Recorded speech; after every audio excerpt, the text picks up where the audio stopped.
Hi, my name is John Alzheimer, and I am a credit expert who contributes to creditcardinsider.com. Today's question is this: is it true that I can build credit by becoming an authorized user on somebody else's credit card?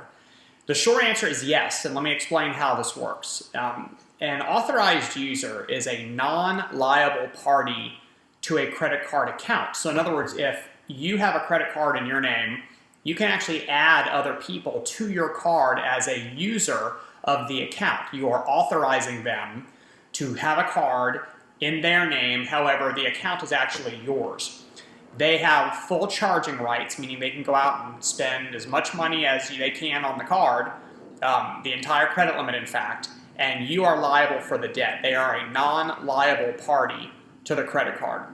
It's very common that the credit reporting agencies will accept the reporting of authorized users from credit card issuers, and it is also common for the credit card issuers to report the information regarding the account to the authorized user's credit reports. And here's why that's important: because many people, instead of going out and getting credit cards in their own name, will simply choose to be added as an authorized user on one of their spouse's credit cards. So like the wife being added to the husband's cards, or the husband being added to the wife's cards, and not go out and establish a credit history on their own.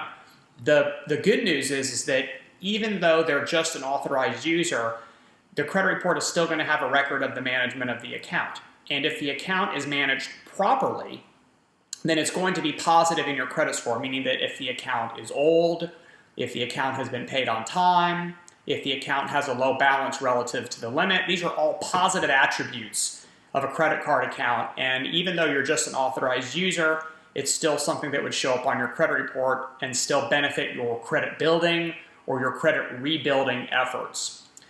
One thing to be aware of as the authorized user is you do not want to get yourself hooked up with a credit card account where the primary cardholder, the person who's liable for the payment every single month, abuses the card somehow, meaning that they either charge the card up to a very high balance relative to the limit, they make only the minimum payment every month, so the balance doesn't ever come down, so it's always very close to the limit. Credit scoring models hate to see that because of the debt to the credit limit ratio being far too high.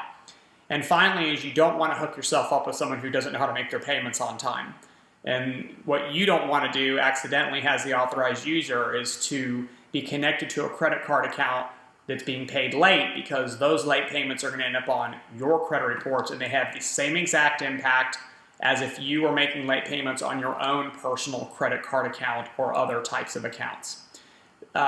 It is also possible, albeit not as easy as it used to be, it's also possible if you are an authorized user on a credit card account and you do not want to be an authorized user any longer because of some abuse associated with the account, that you can actually have your name removed from the account and have the account removed from your credit report because you have no association with it any longer. Generally, it's almost as simple as just contacting the credit bureaus and asking them to remove your name.